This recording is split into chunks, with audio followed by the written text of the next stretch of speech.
Good evening, everybody. Thank you so much for attending tonight's master plan community convening. I am going to be your host tonight here. I am your utilities, engineering, and science division manager here for the city of Issaquah. And before we get started, I would like to introduce the team here. We've got a couple of city staff and a couple of our rock solid consultants to join us. So I'm just gonna call them out, and if you can just briefly just say who you are and a little bit about what you do. Let's start with Alan, one of our city staff. Yeah, good evening, everybody. My name is Alan Quinn, Senior Stormwater Engineer for the City of Issaquah. And I'm the project manager for the Storm and Surface Water Master Plan development implementation. Thanks, Alan. Matt? Hi, I'm Matt Ellis, Senior Utility Engineer, and I'm managing the sewer master plan portion of things. Thanks, Matt. And I'm going to now call out two of our fine consultants here that are working with Alan. Matt's consultants are not here tonight because Stormwater is a little bit further along. So you may see that team in the future. So Trista? Hi, everyone. I'm Trista Kobleski with OTAC. I'm a stormwater planner, and I'm from OTAC side managing the storm and surface water master plan effort with Alan and my colleague Russ. Russ. Hi, I'm Russ Gaston. I'm a principal water resources engineer at OTAC, and so I've been working on the project with Alan and Trista for the duration of the project. Thank you. So it's going to do a brief agenda here, and I'll probably put it in the chat as well. Oh, probably a little housekeeping first. Sorry, my first WebEx hosting media, so I'm a little jumpy. So housekeeping. Feel free to send a chat to me. I'm going to be reading all the chats and calling them out, but also feel free to raise your hand. We're going to be taking some pauses during as we transition from one speaker to the other. So really, anytime you want to raise your hand, go ahead. But all the chats are directed to me, and I'm going to be looking those over. Except I'm also recording the meeting, and then we're not going to go longer than an hour without some type of break. So I can't say exactly where we'll be at 7 o'clock, but we will take a break at that time, and then again at 8 if we go further. So then tonight, we did introductions. So tonight we're really focusing on our capital projects tonight as part of our master planning process.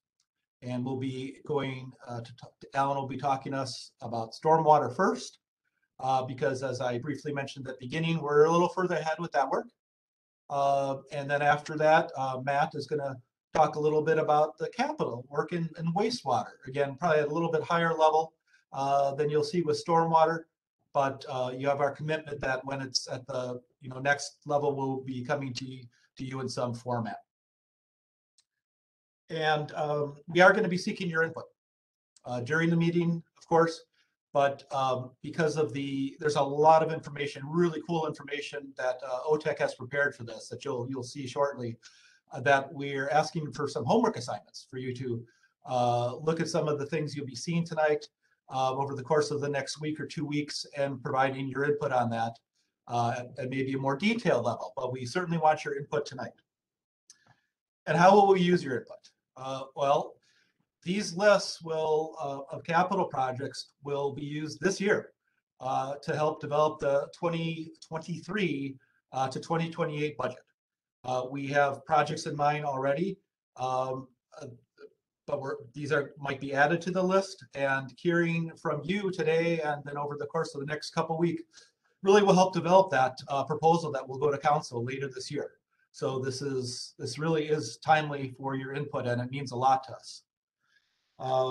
Again, this fuels our CIP at the city, but this also, could fuel work that others are going to be doing with us over the next 5 to 6 years, being King County, and then our WIRA group, Water Resource Inventory Area group, that some of our projects may make it on their list as well to be implemented with funding. So your input's not only important for our capital work, but potentially for funding for other sources as well. again, for stormwater, as Alan will get into, we're going to be focusing on, and really for wastewater too, flooding, water quality, and restoration, habitat restoration. Those are our key areas that you're going to be hearing. And all these projects that we're going to be talking about really came from hearing from you and others at the city and in the area about the problems, the stormwater and wastewater problems that people were aware of. So this really was a grassroots effort that has come to this point. You're not going to hear about a couple big projects we have going on this year because they're already getting close to construction. One of the biggest ones that I know many of you know, I'm looking at the names here, but I know Mr. Franks knows much about, I believe, Lower Issaquah Creek Restoration Project. It's a multi-million-dollar project that Alan will be leading and will be in construction this year. And again, that's already slated for construction, so that's not part of this discussion. We have also a couple large projects if you follow our CIP for bank stabilization, Jerome Bank stabilization, and Alan, remind me again, Salmon Run, is that correct? Was another project that if you follow our CIP, you won't be hearing of those tonight, but those again are further along. And then finally, before I head off to Alan, just next meetings, again, we're going to be coming back to you probably at the end of this month to talk more about programmatic work. So our policy operations, programmatic work that are outside of the CIP, but that will still be getting us towards addressing those flooding, water quality, and restoration issues. So I'll take a pause there and just ask anyone if they have any opening questions, comments. Just make sure they're in the right meeting. And just either raise your hand or just unmute and feel free to speak. Gary, I don't have a question, but I did want to let you know that as a user of this WebEx interface, I don't know how to raise my hand, and I wonder if others have that same issue. I've been looking. I can't figure it out. Well, I am so glad you said that. So when I hover over my name, I think it's reactions. Reactions at the bottom. Okay, so if you does everybody have? Do they have a participant list? Did they open up the participant list? Can you see a participant list to open that up? Okay, so when I hover over my name, a hand comes up, and I'm clicking on it now, and then my hand showed up. Tristy, just want to try that to see if that works for you. Thank you. Okay, great. Thank you for bringing that up. I really appreciate that. So let me ask again, now that we went through that tutorial, anybody have any just questions at the start of the meeting of where we're headed or what we'll be talking about tonight or anything else? All right. Alan, take it away, sir. All right, very good. All right, and do this out. Okay.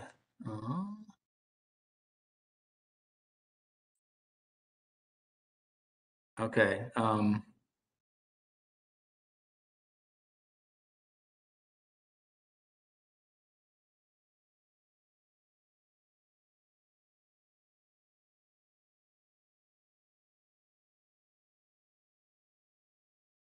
Okay, how's that?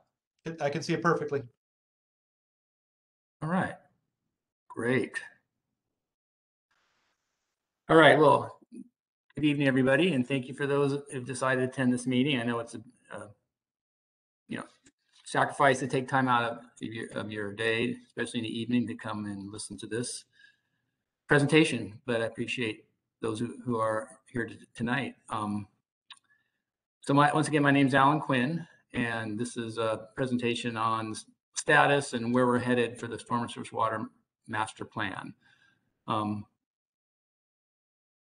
start off with the purpose, and this purposes of the Storm and Surface Water Master Plan is essentially just to, we're here to prioritize stormwater issues and solutions, and to incorporate those those solutions into the Storm and Surface Water Master Plan. So this is an effort that's been ongoing since mid 2019, when we OTAC joined the team and we started working on the plan. And so tonight's agenda, you can see it right here. We're gonna, as I said, we're gonna discuss where we've been to date, where we're headed, and then drill down to really get down to the what's germane to this subject, which is all the issues within the city, stormwater issues, and then how we're gonna address those issues through prioritize SMOs or stormwater management options, or basically another word, it's the terminology the ecology uses, but essentially they're projects and or programs that we'll implement to solve the issues. And then of course we'll seek your input, and there'll be an exercise using this web map that OTAC has put together, which they did an outstanding job of preparing it, and a lot of work went into it. So Trista will be navigating that and explaining how to use it, because the idea is that you participants will have the opportunity to use that web map online, and then get information on all the various projects that the city is proposing. And then finally, we'll finish off with a homework assignment, and I'll get into that later. Okay, so where we've been. So as I mentioned, the Stormwater Surface Water Master Plan started back in 2019, and really it was an effort to accomplish two goals. One was to update our existing stormwater management plan, which was outdated, 2005, so it was woefully out of date and needed to be updated. And secondly, to comply with the city's NPDES Phase 2 permit, which is a permit for how we manage stormwater in the city, and ecology is the agency that manages it for the EPA. It's it's a basic requirement of the Clean Water Act. And that permit requirement is the cities must develop what's called an SMAP, or Stormwater Management Action Plan. And so that's also a part of this effort, is to comply with that requirement. So since 2019, we've held many stakeholder engagement meetings, outreach events. We've provided information presented to various boards, the city council, had stakeholder input, initial one back in December 2019, where we had folks from all the state agencies, ecology, King County, the tribes, Muckleshoot, Snoqualmie tribe, as well as in the city departments. So internal, external stakeholders sat down and discussed, what are some of the issues and concerns that folks had. We also had an online tool where the public could go online and actually identify problems that they were aware of, and locate them geographically on a map, and fill in fields of information describing the problem, and essentially looking at we call the three main issues, which are habitat issues, water quality issues, and flooding. So that's sort of the three main categories that we're looking at. And part of the effort for SMAP, Stormwater Management Action Plan, requires that you do an initial conditions assessment. So OTAC prepared assessments of all of the 6 watersheds in the city. So there's 6 main watersheds, drainage basins that drain to receiving waters. And so that exercise was to come up with a really detailed analysis of the existing conditions of those basins in terms of water quality, water flow, and habitat. Those are made available online. It's on our website. You can, if you want to read those documents, you can go onto the city's website and basically you type in Stormwater Surface Water Master Plan, and there'll be links to those documents. And those assessments will be provided to ecology as part of our permit requirement, and for them to review and approve, well, not approve, but review and comment on. And then we've also did issues identification and prioritization, and really that's just, like I said, we identifying all the issues in the city that folks, residents, and city staff that have knowledge of problems, to go ahead and identify those. And we did come up with a pretty robust list of issues. And I'll get into that a little bit further. And so where we're going, I mentioned earlier the SMAP requirement, so that's what we need to complete. And we have milestones of when we have to submit different parts of the SMAP to ecology, and there's one coming up here in June. Basically, the watershed assessments have to be submitted to ecology in June, so we're working to finalize that. And of course, based on all the issues that we've identified, come up with projects and programs to address those water quality and habitat and flooding problems. And then ultimately, that is to come up with a set of our suite of CIP projects that we can incorporate into our CIP capital improvement program in over a 20-year period. And then lastly, adopt the Storm and Surface Water Master Plan and implement it. And adoption is scheduled for July of this year. So we have still work to do, but that's our goal. So maybe I'll stop right here, Gary, just to see if there's any questions or. Sure, absolutely. Does anyone have I'll give a period of time here for people to chime in if they have any questions. Okay. Looking good. Yeah, and I'm able to monitor everything, Alan, so I can. Okay. All right. All right. So a big effort that we've completed last year, or well, actually in 2019 and 2020, we came up with this huge list of problems. And these problems were generated through a variety of means. One was through, like I said, the online tool that residents could comment on and in their neighborhood and get specific to flooding, localized flooding and other water quality issues that they were aware of. We held internal, external stakeholder meetings. As I mentioned, we included the state agencies, King County, local jurisdictions, Bellevue, City Sammamish, and as well as the city staff, primarily operations, since they're the ones that go out and address all the problems and flooding, and so they're pretty aware of historically where we have problems. So they were instrumental in really helping us out there. And so based on that full list of 303 identified issues, we really need to scale it back because that's a huge number to work with, and we wanted to find something, a number that was more reasonable that we knew we could, implement. Obviously, we can't, don't have the funds to necessarily address all the problems. So we have to sort of come up with a prioritization process.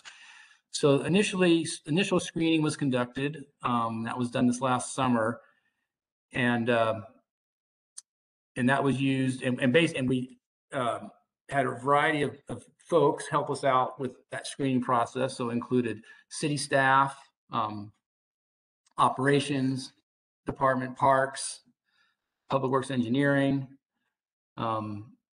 We also included external stakeholders, such as within the community, including nonprofits like Mountain Sound Greenway Trust and others to help us with identifying these, the high priority issues. We're calling them the priority issues.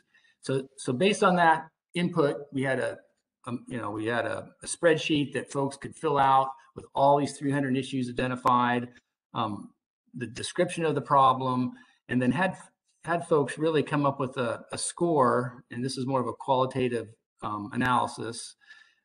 Like I said, we had to really pare it down and simplify it and not make it overly complicated. And we essentially said, looking at each project or each issue, and in terms of the severity of the issue, available information, phasing, how can we phase it with other projects, and complementary, how it can be complemented with other projects, and how does it support our city policies and programs. Kind of rank it 1 to 5, and really, if you could answer, depending how many yeses you answered to all those questions, you would give a score. And if most of them were answered as yes, in terms of was there a good fair amount of information to describe the project or the problem, how severe was it, 1 through 5 was assigned, and then we crunched it through and basically came up with the top 41 issues. We were shooting for 40, but it ended up being 41. And so that was based on basically overall score of problems. So we took 303, narrowed it down to 41. a more manageable number. And then from there, we then drill down to an even more manageable number of we call high priority SMOs or projects that could address those 41 issues. And that screening process involved looking at high priority. So it was we call them high priority projects, SMOs, and we looked at ones that were given as highest priority issues, and that was essentially ones that we could include in our CIP. With some of the 41 high priority issues have solutions already in progress. Some will be documented in the plan and will not, but they will not become part of the plan CIP. We're not asking you to comment on them. So, in other words, not all of them. So of the 41, some are already being addressed in other ways, and they're not going to be part of our CIP because they're either being done by other jurisdictions or agencies, and so we're not going to include those. We also looked at projects that at least had a water quality or flow control component to them. And also gave high priority to those projects that were addressing water quality problems. And these are problems that were either in the ecology's 303D list of impaired water bodies. And so we have a list of all those, and that one, and those are and really the ecology looks at those in terms of the SMAP as sort of the higher priority projects, or ones that really address water quality. That's what they're targeting. And then we also want to make sure that we included projects that were in each of the of our watersheds. And so not focusing on just one particular watershed, but make sure we spread them out among all the 6 watersheds in the city. So what we'd like to do, now that we have this list of 23 SMOs, and all these are shown on a map that we're going to show you shortly, we're asking you to look at those 23, prioritize those to get down to 10 CIPs or 10 capital improvement program projects that we can include in our 5-year or 20-year CIP, ultimately complete them in 20 years. So we're looking at a 20-year time horizon, but they will be incorporated into our 5-year CIP, and that every 2 years we update that. So that's sort of the plan, is to get it down to 10 that we can get into our CIP, get it budgeted, and then get it scheduled in to complete. And so you'll be using the web map to assist with doing this. And like I said, Trista's going to show you how to use that in a second here. And then to help you look at or identify the top 10 that you might want to consider, you may want to look at look of all the 23. What are your top 5? What are your priorities in terms of water quality and flooding and habitat? So this is kind of one way to help with that. You can there's other ways, but that's one option, is to just give us your top 5. What are your least important SMOs, and that helps narrow it down even further. So anyhow, like I said, there's lots we can talk about that later, but this is some ideas for you to consider. And then once you've had a chance to look at the map, and I'll provide you, we're going to provide you a link to the map, online map, and then you can look at it. And in addition to some other documents, tables that will help explain what some of the projects are and what some of the issues are. And then we ask you to provide feedback to me, and there's my email address. And we can go from there and use that as a guide, a tool, is to help us also look at the different, what makes sense in terms of projects. Okay, so I guess I'm gonna stop sharing. And then Trista, so I'll let Trista from OTAC take over.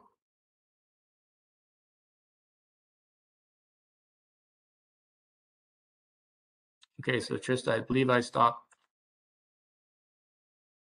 So you should have control.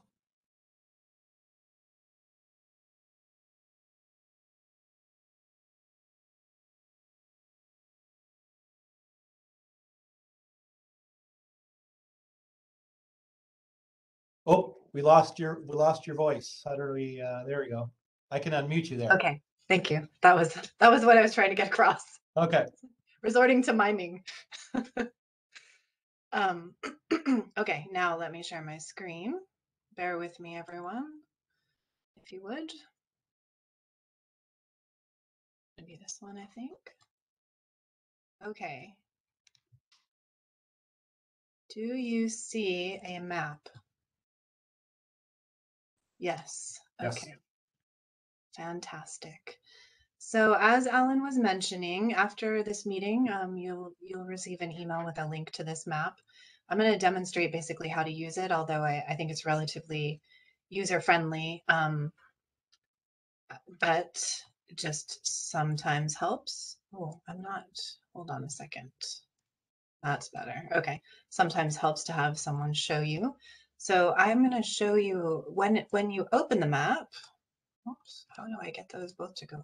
Well, I can't figure out how to get these both to go away. But when you first get to the map, you will not have this pane visible here. You will have these two icons, and the icon I suggest you click is the double arrow to the right. It opens what is the legend essentially, so it helps you understand what the icons are on the map itself. This one shows you the layers that are visible and invisible. If it has the eye open, then you can see that layer on the map. And if it has the cross through the eye, you can't see it. But you can actually turn it on just by clicking there. This is really only if you want to use this, only really if you want to drill down into some of the other information that's available on the map. I would recommend that you just keep on the information that we have on by default. I think opening this one can be a little overwhelming, so I would probably keep it to what we have on by default, but you have that available if necessary. So let's just go back to having the legend. So City of Issaquah is on here. The basins that Alan was mentioning are delineated as well, although that's not the focus, but we've got Lewis over here, Schneider here, Tibbetts, Issaquah, the biggest basin, Park Hill, and Laughing Jacobs up here. That one is mostly in City of Sammamish, but Issaquah has a portion of that, and Lewis is mostly in Bellevue. Okay, so what you see on here mainly are SMOs, which generally are these triangles.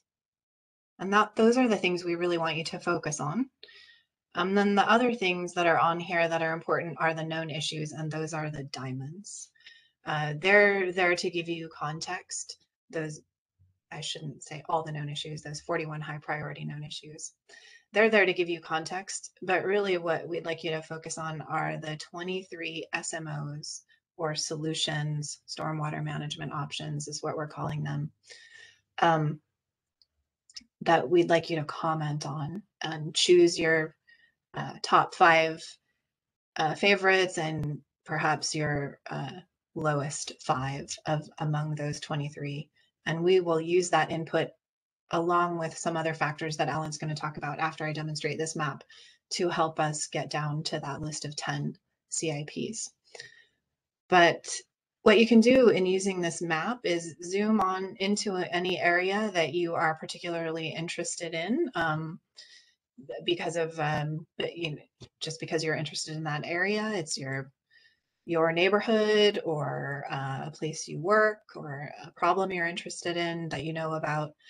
Zoom into it, and then you can start, you can click on any of these SMOs and get a pop-up window that will tell you more about it.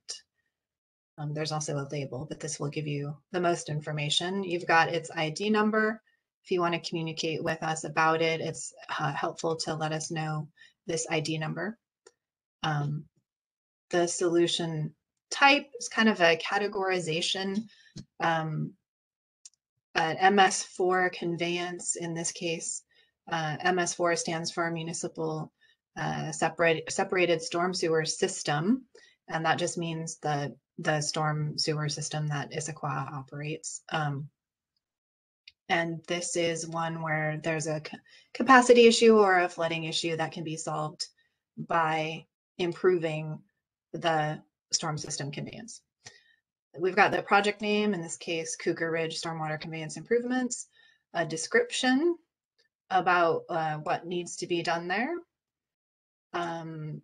This associated known issues tells you which of those known issues it's solving or partially solving, and excuse me, what basin it's in. And then you see two different screening statuses. So we left this one in for our own reference, mostly did this SMO get a high priority status in the first round of screening? And it did. And then the one that is most relevant right now is the second round of screening. Only SMOs that have high priority in the second round of screening are appearing on this map. And those are that 23 number that Alan has talked about. So this is how you can get more information. I know not everyone is a fan of a map. So just to let you know, as part of the materials you'll receive after this meeting that will help you review, there will be a list of all these high priority SMOs. So the same information that you see in this pop-up, you'll also receive as a list. And for some people, that will be a better way to review these projects. Feel free to use one or the other or both in conjunction. So I'm just going to take a second here. Gary asked me to look over a couple of specific projects, and I'm going to navigate to some of those. Oh, actually, I'm going to backtrack for just a second. I apologize. The stormwater management options are SMOs. We depict them in 3 different ways. Most of them are these triangles, and the different colors mean different things. So the yellow triangles are flow control or water quality facilities. That lighter blue triangle, like the one we just looked at, are those conveyance ones where we would just improve the existing system. And then there is a version that is a purple one, which is a stream corridor enhancement in a small location. We also have some of our SMOs depicted as lines, and those are these dotted lines that usually follow the stream corridors in certain locations. Those are longer stream corridor enhancement projects. They might extend for a quarter of a mile or a mile. And then we have a couple, in fact, really only one, that is a polygon. And in this case, that one's visible down here in Old Town. And if you actually click on that polygon, you'll open that one. But this is the only polygon one. I did want to let you know there are 3 different symbols, types that we use for these SMOs. Just kind of helps us visualize, for example, what is the extent? This one's really long because it's a study. Okay, so now I'm going to go to opening a couple of those that Gary. Trista, can I just ask a general question to folks? Yeah. So Trista's got a list that we all think are that represent projects from across the different basins. Some have a little bit of flooding, a little water quality. But let me just pose question, and because I think we'll be able to respond in real time to this. But if anybody has a particular area or issue that they want to see that's on the list now, and we can at least talk through it, just give you a couple minutes to just raise your hand or let me know in the chat. Otherwise, we'll just go through with our pre-canned list that I think you'll find interesting as well too. But just in case there's something that really a particular area of town or issue that you you want to see if we have covered, we can try that as well. So let's give folks a minute here to see if we see anything, any hands up.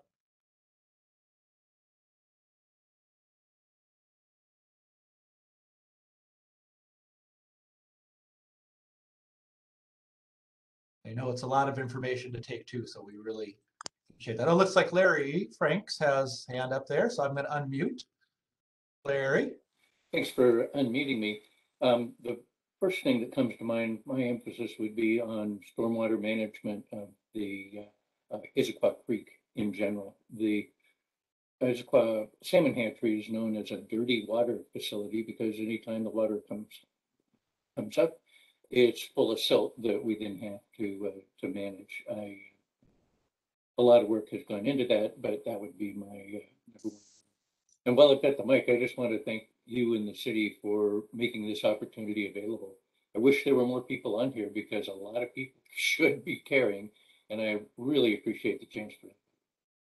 Thank you, Larry. I really appreciate that. Yeah, we had about 30 people respond, so not as many came on, but I think that's one that Trista, you might be able to share. And then we have a comment from Gabrielle. She's interested in about known issue 13 and the flooding. She's a Costco employee and the lake keeps on flooding this year. I can address that one, Trista, in addition to you if you like too.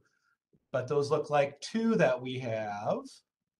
And let me just scroll down to see if anybody else, since I'm not, this is my first rodeo here with WebEx. Checking the chat, checking hands. Oh, nope. So I think those are the two that we have for now. Okay. For Issaquah Creek, we do have a couple of different ways that we might address water quality in the creek, particularly the main stem. One of them is this, what we're calling on the map, it's labeled as a master drainage plan, but really it's a more detailed targeted basin study of the Old Town area. That study, if funded, would look at the feasibility of a regional facility to provide water quality treatment as well as flow control in the Old Town area. As you are probably aware, it's highly developed, does not have a lot of existing stormwater infrastructure in that area, and is planning to increase in density under the comprehensive plan. So there is a concern about ensuring both that the new development, or redevelopment, I should say, that's coming into that area will have a place to put the stormwater as per up to the current standards, as well as the idea that we could potentially provide treatment of existing surfaces that may not get redeveloped. And the other thing that might be addressed through that study is street flooding, not from the river itself or the stream itself, but that might be caused by inadequate storm sewer infrastructure. And it's thought that we could coordinate some of that work with an upcoming study that, whoops, I didn't mean for that to go away, that King County will be doing to update the 100-year flood map in Issaquah Creek. So it's not, it didn't get solved necessarily as part of the storm and surface water master plan, but we know this area needs further study. The other thing, one of the other things we can say about Issaquah is we think that some of the water quality problems are originating upstream. In this location, there's a water quality monitoring station that's been in operation for quite some time. And as the stream enters the city, you can see by clicking on this point, it's already impaired. It has problems with dissolved oxygen, bacteria, pH. It's too warm.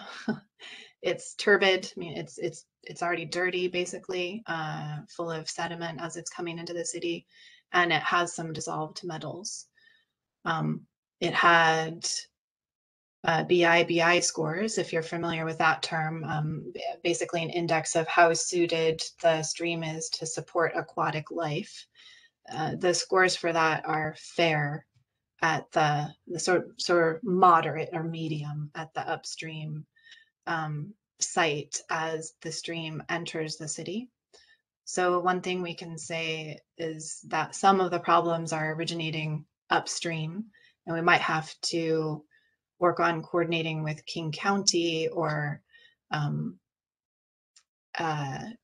try to understand what if King County has plans to make any changes upstream or to do some additional controls as development happens upstream to prevent some of those upstream water quality problems. So in some ways, Issaquah doesn't not necessarily have as much control over some of that. Yeah, let me just add on to that. I'm really glad you brought that up, Tristan. That's a great point. And what I'd like, this kind of falls into the category of project by others, but not necessarily. And let me explain why. I'm very pleased to let you know that we're coordinated with the county on three different items related to flooding and channel movement. So one will be they will be remapping our floodplain for all of Issaquah Creek, and we'll be working closely with them. But they will be funding that, so that was great news for us. Second, they will be doing a channel migration study, which will show how the channel is likely to move during large events. And again, the same thing, they are funding that, and we are working closely with them. And then the biggest thing, which relates to our work here today, on mainly the flooding issues in Issaquah Creek and all of the forks, but also potentially water quality.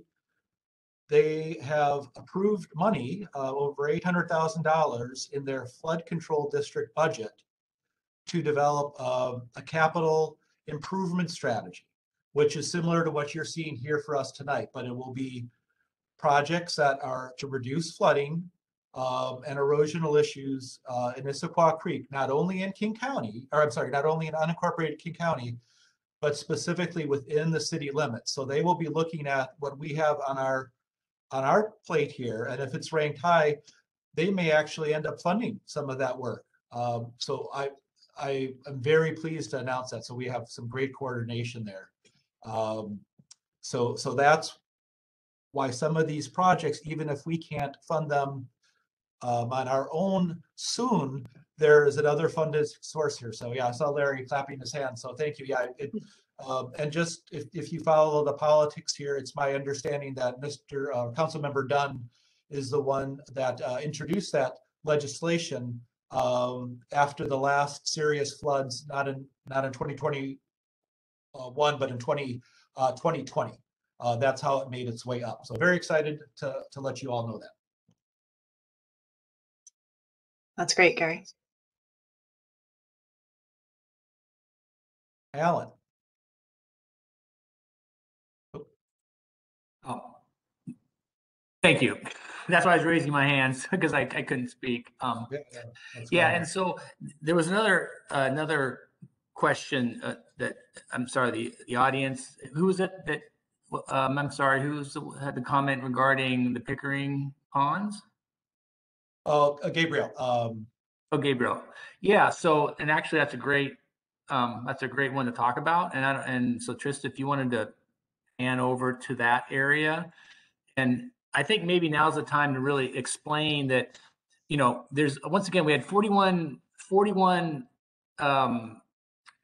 issues, but we had to narrow that down to 23 SMOs or projects or programs. But that means there's a difference of whatever, there's other ones that aren't on that list, but we want to make sure that, we've captured that we know the issue. We don't have a particular, it isn't in our list of 23, but it's out there and it may already be being addressed by another entity. Or, and in this case, we are looking at the issues at the Pickering ponds. And so I'm not sure, Trista, how we want to explain that, but that's part of the list I'm going to provide everybody is those projects that aren't on the top 23, but are projects that are going to be addressed in some form or fashion, or some of them may be addressed, and this is one of those. And I don't know, there's a spreadsheet that really explains in great detail exactly what the proposed project or what's an ongoing project to address the flooding at the Pickering ponds. And I can give a little background on this for the folks that are interested, a real thumbnail sketch about that, that I think would be helpful.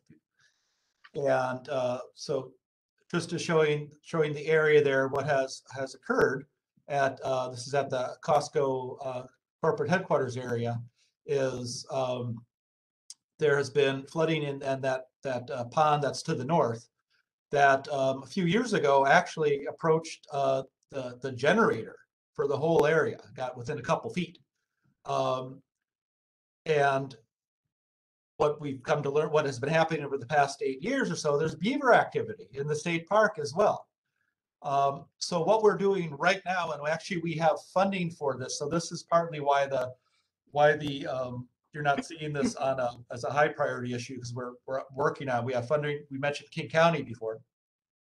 So the King County Flood Control District, funding to look at and understand the existing conditions for upstream of the pond, at the ponds, and then downstream of the ponds, and figure out what really is the issue here. Is it beaver dam management that we need to work on, or is it something else in the system? And we received, Alan, I believe, was that $125,000, $200,000? Yes. Which one was it? Do you remember? I thought it was 200,000. That's 200,000. Right. So we have already, and we're working closely with Costco, WDFW, state parks, the tribes, and others on this. And we have water level gauges already installed, and we have captured some storms already. We are notching very under the approval of WDFW and state parks, notching beaver dams to just understand the dynamics of the system. And then we'll potentially have, if there's a major capital project that's needed, that's where we'd like to hear from all of you. Is this one of the areas that we should be tackling in the future with a large capital project if needed? We're hoping with this that there's a much smaller way to manage this and address kind of to live with the beavers in the state park. So that's hopefully will help of what the issue is. Again, it's flooding on the campus, the generator that I mentioned, but also the sidewalks all around. I mean, it's a wonderful walking area. If you haven't been there, you really should take a look at it in a wetland complex. But basically in the winter, they're all underwater. And again, we're still trying to figure out, is it a system issue or is it a natural issue? And so Trista, and that actually what Gary just described is on the map. If you were to, so Trista, if you zoom in on the known issue 13 and you click on it, the pop-up gives you a description, pretty much what Gary was saying, summarizing, of course, what Gary was just stating. So that kind of gives you an idea of what the issue is that we're trying to address. But the SMO, or the project to address it, is SP 229, and there's a table that would tell you when I give you that table, you'll be able to see that is in progress. So it doesn't make the top 23 because it's already being addressed, basically. So yeah, so just to be clear about that, it is the solution to this is not shown on this map because we're trying to basically focus on those 23 and ask for input to help prioritize those because they're not in progress yet. But we did want to show all of those top 41 known issues just for folks' kind of overall context or bigger context. But yes, you won't see the solution to this one on the map because it's in progress, but you will see once you get the list that will be provided later, that SP 229, which is the ID of that solution, is high priority in progress.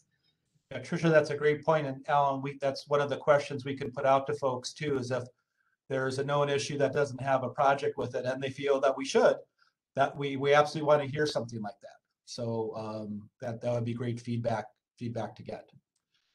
So it's approaching 7. So we had a question from Stephen Bollinger here about the King County work that I described, and if the flow models would have climate change scenarios with that. And I just wanted to briefly answer it. Alan, you can back me up or on this. But yes, that's something it did not at first, but then Alan and I, talked about with the county, and that was something that we felt very strongly it should. And that we would, we would look for funding to add that, but they decided to put that in themselves. So yes, Stephen, that is going to be incorporated. I do not know exactly how we're going to go about that at this point. If we're going to create a time series model, or if we're going to just use some factor, but the county will be driving that, but we will definitely be looking at that. I'm really glad you asked. So I'd suggest we take a 10-minute break. And then, Alan, we could come back to you and Trista, and if you wanted to show off any other projects, or well, maybe we can ask again if there's some other areas that people want to see, if that works. But I appreciate the navigation that you've done thus far. It's been really good. Thank you, Trista. Thank you, Alan. Sounds good. All right, see everybody back in 10.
right, Alan and Trista, I was thinking of maybe asking you to show one of the larger projects in Tibbetts.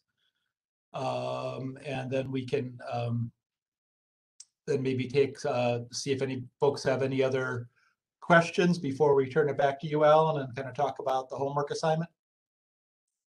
Does that sound good? Sounds good. I actually wanted to show one other project in Issaquah, and Oh, then and I'll Unmute me. Oh, there you go. Yeah. Thank you. So Alan, you can't, did I do something so that you can't unmute yourself? Yeah, but it doesn't allow me to unmute for some reason. Now I can.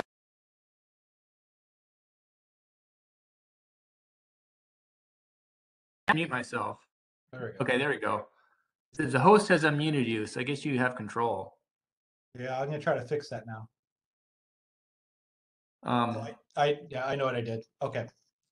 I thought I was turning on everyone's ability to mute and unmute, and I did the opposite. Okay, are we ready to go back to the map for a second? yes. Okay. It's like Gary said, I think Tibbetts would be good to show the one. Yeah. And any others, Tristan, that you'd like to show? Absolutely. Yeah, I just have one more I want to show in Issaquah Creek, actually. Okay. Not that one, not the one I have open. Oh, it is that. It is that one. Okay. All right. Well, hopefully everyone's back. We'll just look at two more projects on the map really quickly, and then I'll turn it back over to Alan, and he can kind of finish out the next steps for what's going to happen with this plan and how kind of an overview again of how you can participate.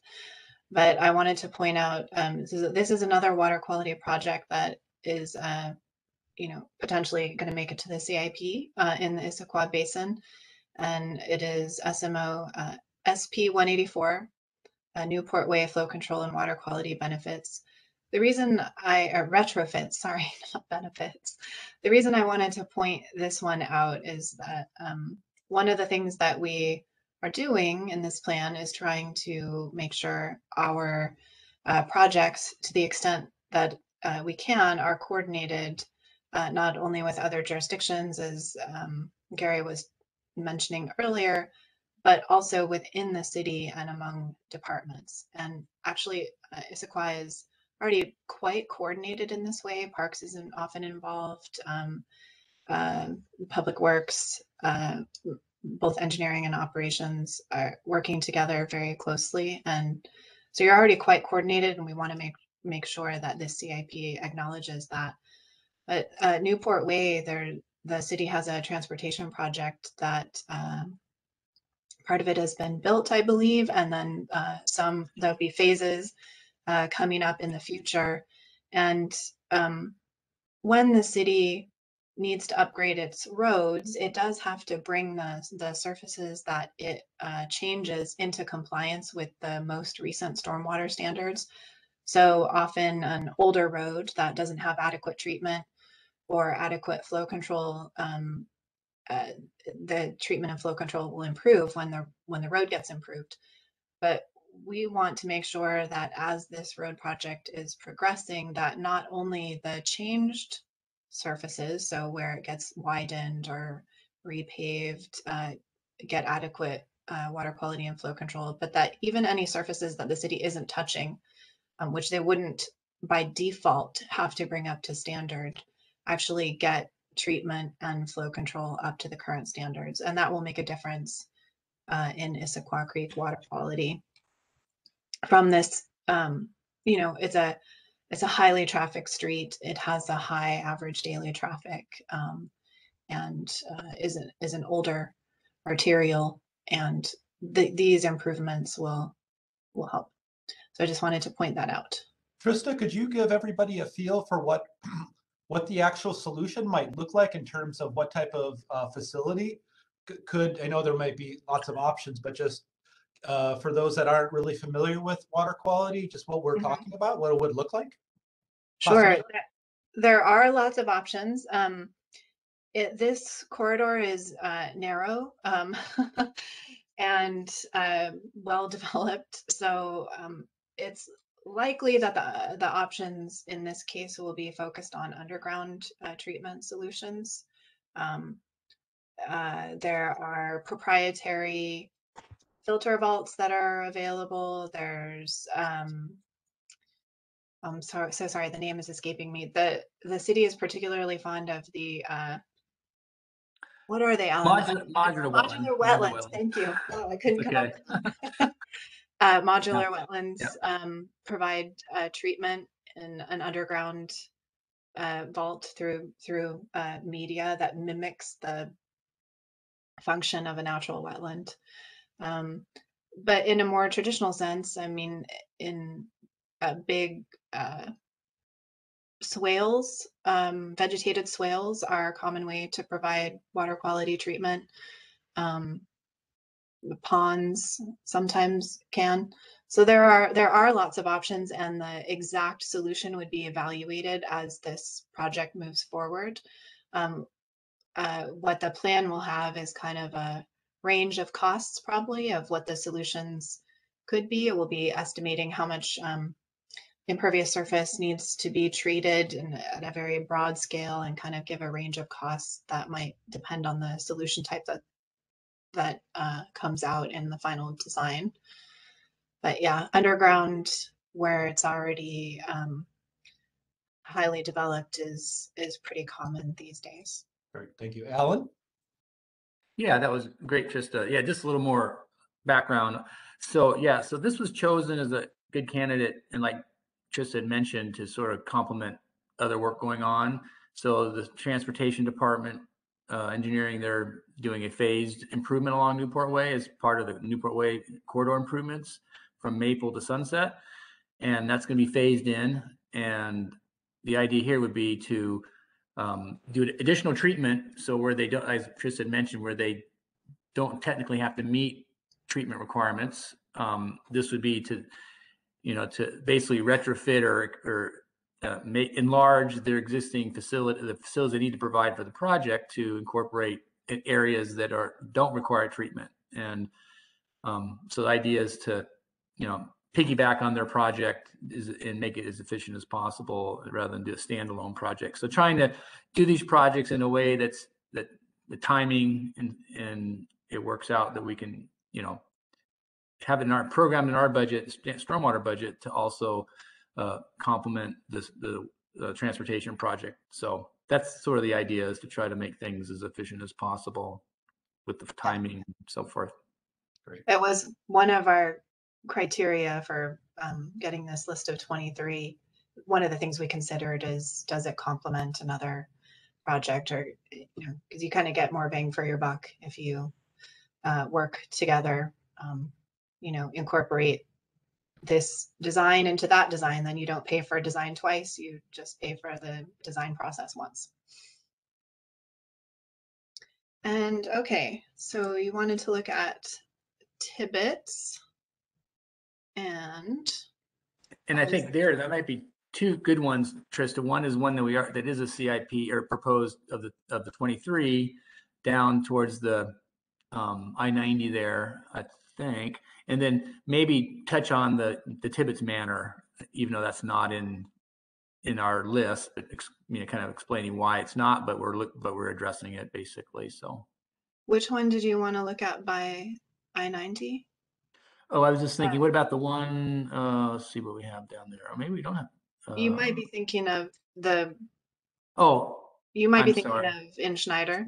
Schneider Creek. I guess that's Schneider. Okay, I know which ones you're talking about. Yeah. I'll just quickly, I'll look at a couple here in Tibbetts. These two are similar to the one we were just looking at in Newport Way. That this is still Newport Way. It crosses into Tibbetts. Oh, wow, right. Basin as well. And so this is another these two are another in kind of that series of projects. So we have a few on our list that are meant to be coordinated with that Newport Way improvement. And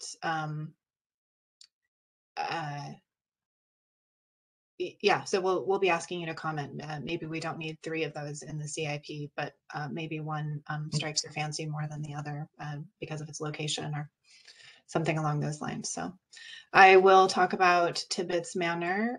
This is a, whoops, I will show you the legend for the issue types. This is a flooding issue, but it's also, I would call it a restoration and a water quality issue. But the Tibbetts Creek has high sediment, and there is a sediment pond in this location.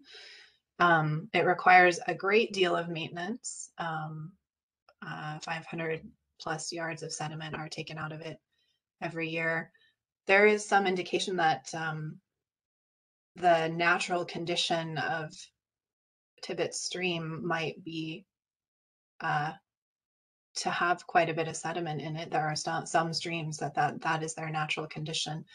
But this is as you can see here, the #1 ranked issue of the city and its stakeholders when they went through that ranking process.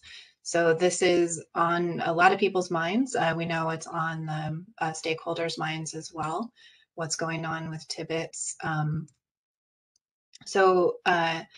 We do not have on this map a solution for this because there's already an in-progress study. The city is working with another group to develop a study, and I can't remember, Alan, exactly how far upstream it extends. I believe it extends upstream of Tibbetts Manor and then all the way to the mouth to diagnose the sediment issues, understand if they are natural or are worsened by some of the upstream conditions or the development in Issaquah, and then to come up with solutions. So that study is in progress and already being funded by the city. Yeah.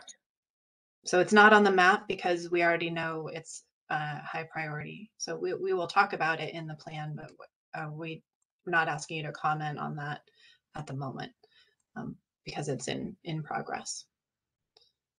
And then Alan, I think you probably want to look at this culvert replacement here on I-90 or upstream of I-90.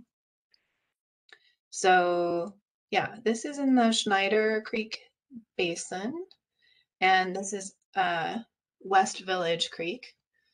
There, the way we delineated Schneider Creek, it actually has 3 separate stream systems. This is Schneider itself, this is West Village, and then there's this unnamed little stream here. But as many of you probably know, the WashDOT is engaging in a lot of replacements of fish passage barrier culverts in its rights of way throughout the state. And this barrier under I-90 is on its list, and there are also 3 upstream barriers along Newport Way that are the city's issues. So WashDOT will be taking care of the actual barrier that's under I-90, but the city also has some ponds and culvert barriers in this area. And so we do have one of our priority SMOs is the removing those 3 barriers next to Newport Way, remove or reconfigure those sediment ponds that are also acting as barriers, and improve the habitat in this channel. And this will need to be coordinated with WashDOT. There's some indication that WashDOT may reroute this channel as they do their barrier removal, and we don't know that yet. But so whatever the city does here will need to be well coordinated with WashDOT. Yeah, once again, this is a project where we could coordinate with WashDOT and implement it as, you know, part of coordinating with them, because once they replace that culvert, which is the West Village Creek culvert, that will then open up potential habitat upstream for fish, and then that makes sense for the city then to look at doing some channel improvements upstream of the culvert replacement. Yeah. So that's why and there are 3 sedimentation ponds that operations, they don't like to make, they want to see if there's things that can be done to remove those, similar to the Tibbetts sedimentation basin. That's a maintenance issue, and they would see there's other methods, alternatives to remove those and put in some stream habitat upstream, and like I say, working in conjunction with WashDOT to do that project. And it's a good point, Alan. There's not much point in the city investing in removing these barriers until the I-90 barrier is removed, because fish have a hard time accessing upstream of I-90 on West Village Creek at the moment. So it's the kind of thing where we know it's important, but we would want to phase it and ensure it's done in coordination with WashDOT and not proceed until WashDOT is proceeding, essentially. Yeah. Good point. All right, Okay, thank so I you. think I might be done demonstrating the map. Yeah, that was great. Thank you very much, Trista. Sure. All right, so I guess I'll go ahead and take control.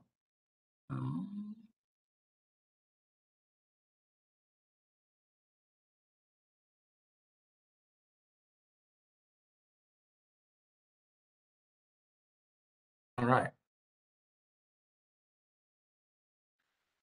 Okay, so thank you, Trista, for that great description and how folks can use the map. So that brings us to then the next phase, which is then to take that 23 top 23 SMOs, stormwater management options or projects / programs, and try to distill it down to 10 CIPs. And once again, we have, because our limited budget, we have to really be mindful of the, because ultimately we're gonna come up with a very detailed description and costing of these 10 CIPs. So once, so we have to now help us inform our budgeting process. In any case, so the next step is to really get it down to these top 10. And as I said, we'll be preparing detailed CIP descriptions, costs, and then implementation schedule. And then finally incorporating all that into the final storm and surface water master plan. So in terms of how to get down to the 10, we've looked at what we call SMO metrics for prioritization. And these are the ones that we've come up with and actually have presented these to city council and other boards and commissions to get their input. And I think for the most part, everyone was in agreement in these, this list.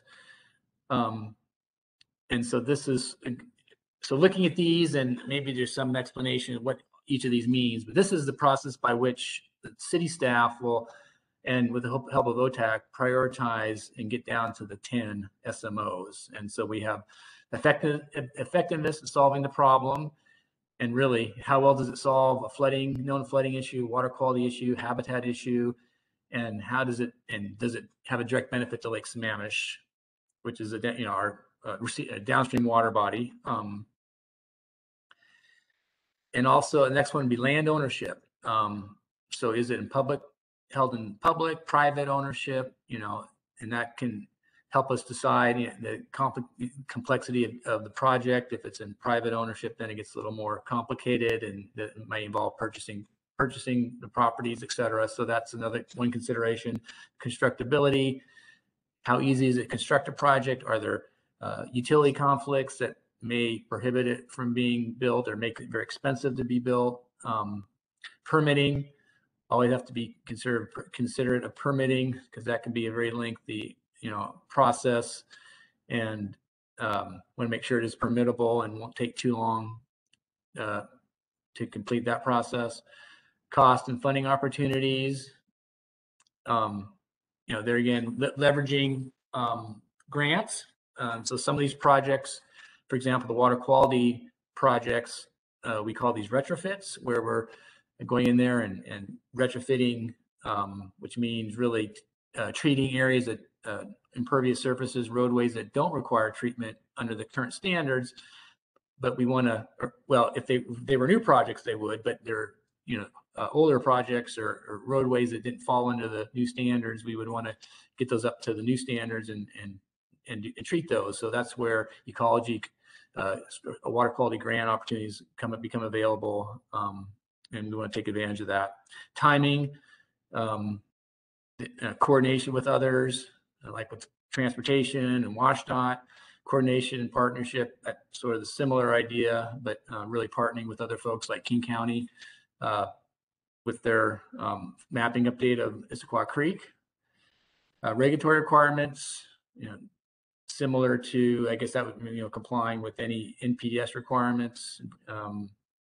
That's a consideration. And we have this environmental social justice metric, which is a little bit of a tricky one, but somehow we got to decide how we're going to, how that will fit into our scoring. And so that's something to think about. And then lastly, public input, which is really the folks here today. What do you see as a top 10? And that's what we're hoping to get your input on. So that's the process for how we're going to, score the projects and then rank them. All right. Any questions?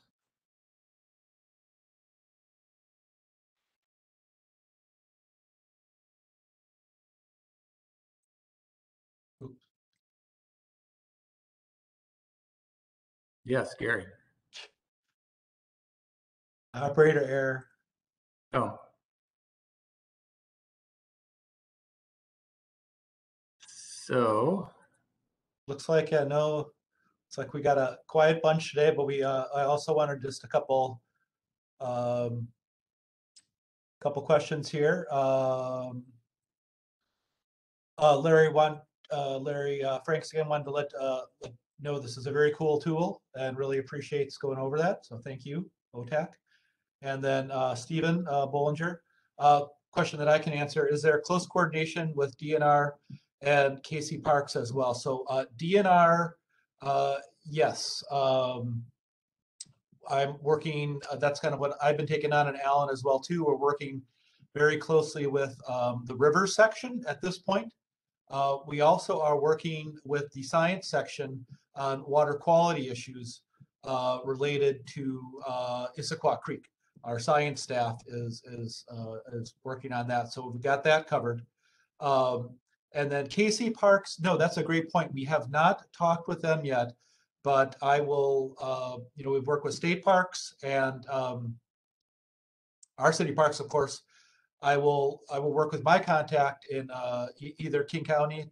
His name is Steve Blyfus. He's the river section manager, or our parks liaison here, Jennifer Fink, because that's one I would like to get them involved. So thank you, Stephen. That's a great point. And then Christy wanted to second that the team has done a great job of data collection and the mapping effort. So thank you. Really appreciate that. Okay, so then Alan, it sounds like then we're gonna figure this out over the next day or so. But we're gonna email. I have everyone's email here that's on screen. I got to just make sure, get a copy of all the names on here, and we'll probably be sending this out to all the people that registered, to be honest. So get them a link, some instructions, some of the background material. And we're probably going to look at a minimum a week, if not maybe a kind of a rolling, see who can provide some comments in a week and then some follow-up in a couple of weeks. But we want to keep our process going too, but we know we're all have a lot of things on our plate. So you'll see something from Alan for certain. If there's any confusion and you don't have something for whatever reason, please just contact me. You'll have that with my email with the invitation that you received, so you can always get hold of me as well too. Alan, any closing comments before we move on to wastewater? Just wrap up with the homework assignment. I think you pretty much covered it. Yeah, so just, once next day or two, maybe by the end of the week, I'll try to get out send out to everybody instructions on what to do, along with the map link and additional documents, which includes, the list of the SMOs and the full list of SMOs, and which will help you as you navigate the map. Yeah, that's pretty much it. And then one last point about this great tool too, and the master plan, I guess, as well. This is, and why I like this map tool. This is a living piece of work, right? This is not, a plan that's going to sit on the shelf. We can't do all these projects at once. I think we all know that. We could, but the rates would be really high, right? And we couldn't afford to do other things. So the point is that we will have these will be available to us every year. A project that is low ranking might get done early because of a coordination effort. We just, the example that we got from Stephen, where, something comes up with Department of Natural Resources or King County Parks, and there's a way to coordinate and do a low priority project, but save a lot of money. That might work as well too. So your comments are appreciated on all the projects, and they're not going to go away. Some will get constructed earlier than others, but we're not going to lose sight of them. So just want to remind you of that. So thank you, Russ, Krista, and Alan. Really appreciate that. And Matt, why don't you take it over, and we'll see where we get in. We're time check 7:36, so maybe about 8 o'clock. If you're still rolling along, we'll take a little break, unless you're really close to being done. But no pressure. All right. Can you hear me? Yes. Thanks, Trista. Thanks, Russ. Guys. Bye, guys. Alan. Well, I'm going to first start to try and share, which is always the hardest bit.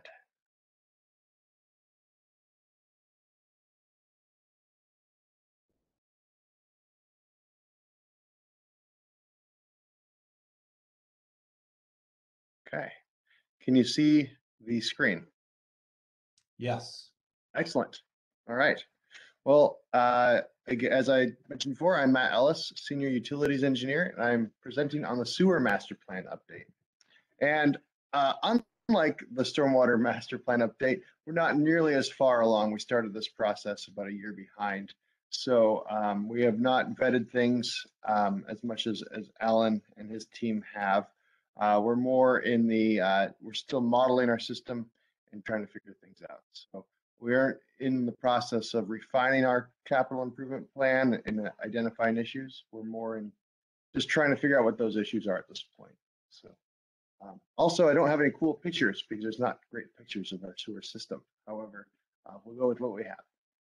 So our sewer system was last developed in about 20 years ago. We've seen a lot of growth since then, including nearly quadrupling in size from 13,000 to 40,000 residents. We've seen the build out of the Highlands and Talus, some major redevelopment in the Central Business District, including Costco, and assume the South Lakes members communities from Bellevue. And we currently maintain about 88 miles of conveyance pipe and 4 sewer lift stations in the city. And we want to make sure our current system works for us now, as well as is suitable for the future.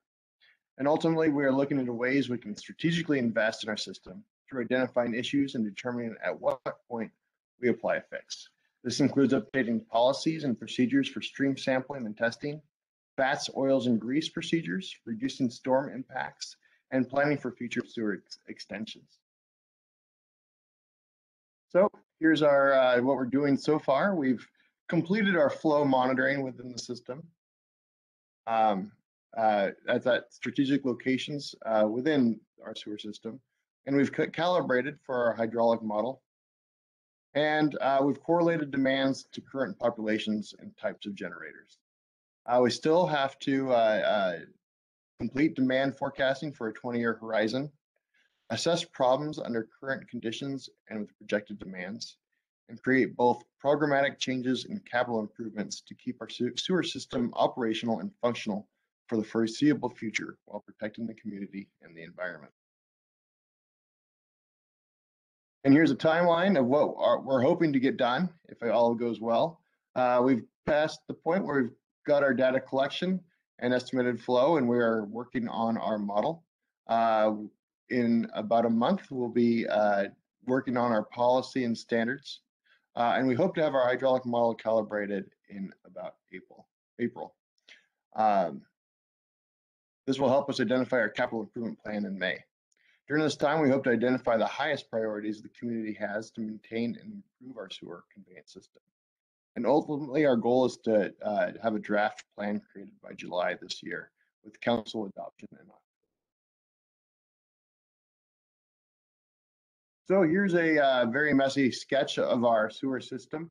The crimson is our sewer pipes, and the Sammamish Plateau Water District operates a good portion of our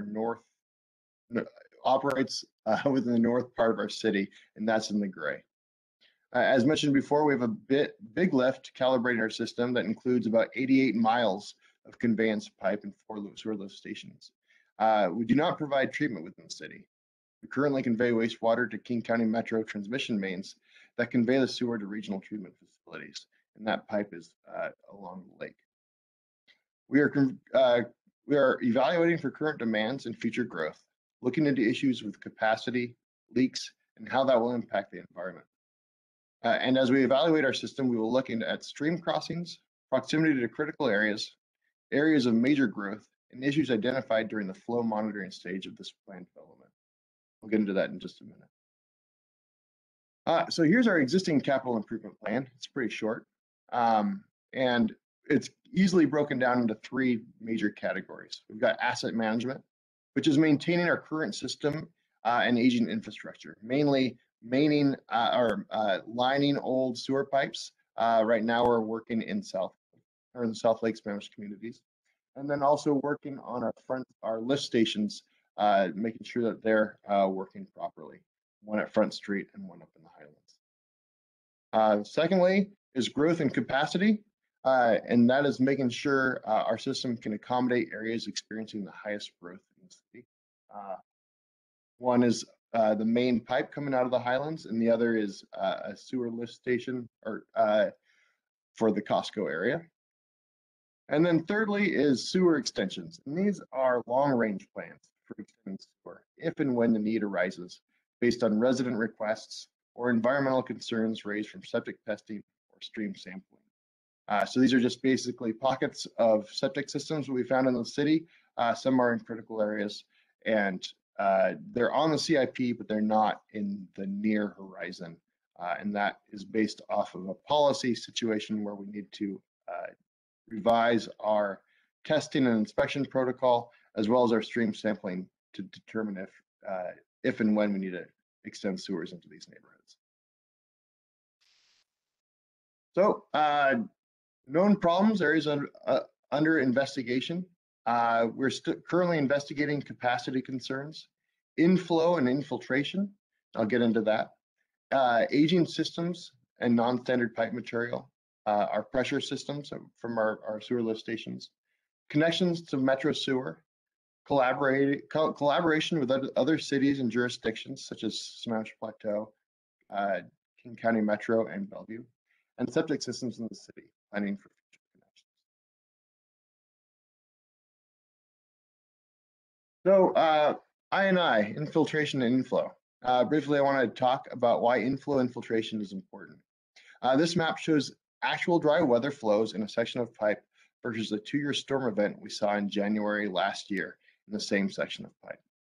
And as you can see, the inflow and infiltration completely overtook the diurnal pattern of the dry weather flows and more than quadrupled the amount of flow in this section of pipe.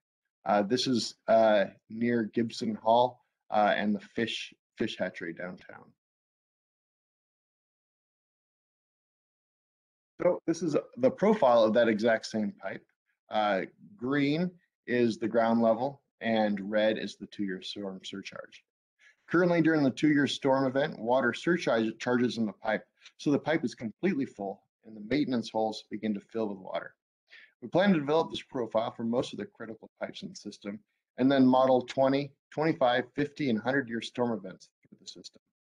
This will help us determine at what point I&I becomes a concern of surcharging out of the system or causing issues downstream.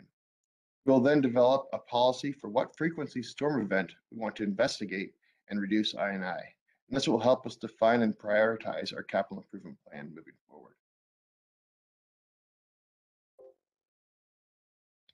So I&I, it may occur, it's important because it creates sites of potential contamination, capacity concerns within our system, downstream impacts to King County Metro, and may represent a larger problem. It may occur in the city systems or on private connections. This creates a challenge for repair, as we want to be fair to all ratepayers, but also cost effectively resolve issues and work with residents. We pay King County to convey and treat our sewage flows, so added I&I across the region increases costs for treatment. And as we go forward, I&I will need to be addressed both from a policy standpoint, programs for investigation and potentially supporting those who have improper connections, and through capital improvement projects. And so as we develop our CIP program, we'll be looking at those areas of the highest I&I and create a criteria for when to fix it. We'll look at our aging infrastructure and when we want to line certain pipes. We'll look at our critical areas, steep slopes, stream crossings, easements, and make sure those pipes are working adequately. And we'll make sure our pump stations our lift stations are working well. And then also we will look at sewer extensions and making sure when people want to connect, they have the ability to do so. And as we develop the sewer master plan, we need to be fiscally responsible in managing our system. We can't replace every pipe in the city, so we'll identify issues similar to the stormwater master plan and determine the highest priorities. We'll identify ways to inventory and manage our current system. Look at programs to help resolve issues like investigating and supporting I&I reduction on private connections, improving our FOG program, and monitoring subject systems. And we'll plan for the future. And so again, that's all I have right now. We don't have much, but I just wanted to kind of give a heads up and status update on this master plan. And so with questions, and if you have any concerns moving forward beyond tonight, I have my contact info below. Thanks, Matt. And we do have a question from Stephen Bollinger that I'll read here. It's really for both of us and for Alan. So I'll just read it. Curious if any consideration is being undertaken for energy recovery from microturbines from both storm and sewer lines, especially on our higher ground and especially when we retrofit or add additional lines. So Matt, have you given that have that come up in your discussions, or have you looked at it and decided, no, that's not something to do? That's beyond what we're at the moment, because we're still trying to model our system. But that's a good point when we look into fiscal responsibility and trying to plan for the future. So yeah, we'll definitely take a look at that. Yeah, Stephen, on my end too, hadn't thought about this at that point for stormwater even, but this will fit into our programmatic world. And Steve said some great information for Portland on this. I'm remembering that too. But yeah, this fits in, and Stephen's comment fits in a couple of ways of, it's an environmental issue there, of course, but it's a way of alternative revenue as well. So I think that's really something to look at. So thank you, Stephen. Yeah, I'll look as well too. But if you, I've shared my email address as well too. If you have anything in particular, and anybody else really, please feel free to send us information that you'd like us to take a look at it. Again, it may not work out for this master planning effort, but this is something we continuously go through. So just because we're not ready to do something now doesn't mean it won't work out in the future. Anybody else? Questions for Matt, or just general questions, or more stormwater? And I know we've thrown a lot at you, so appreciate you bearing with us on this. Gary, I'm going to stop sharing. Okay, thank you, Matt. Great job. Okay, so perfect. Looks like we've ended a little bit before 8, and again, just I have everybody's. I took a screenshot, and I don't really have it on video too, but I've got everybody's names here that participated, and associated emails from registering. So commit to, again, sending a couple things. So we'll commit to following up, as Alan noted, on the stormwater work.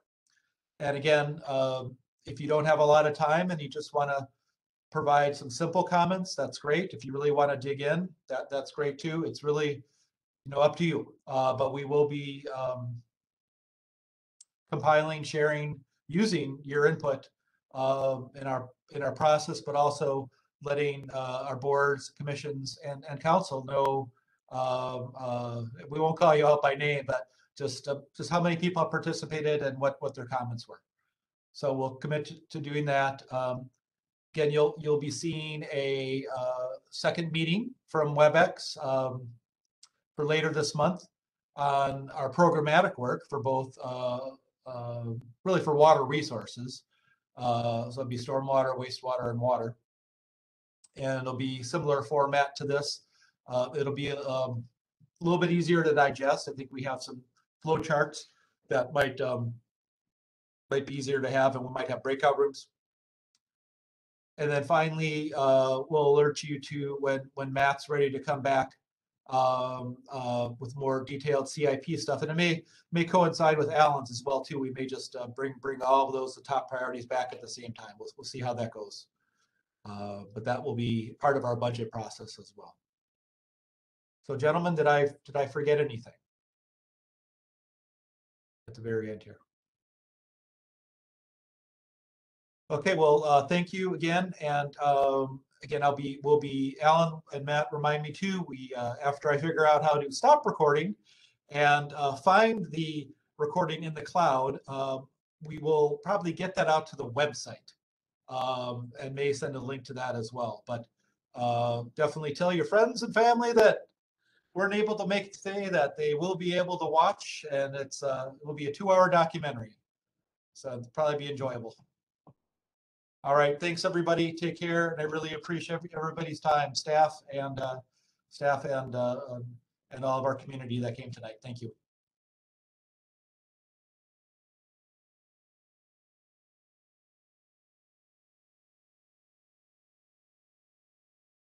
All right, I'm going to shut down the recording.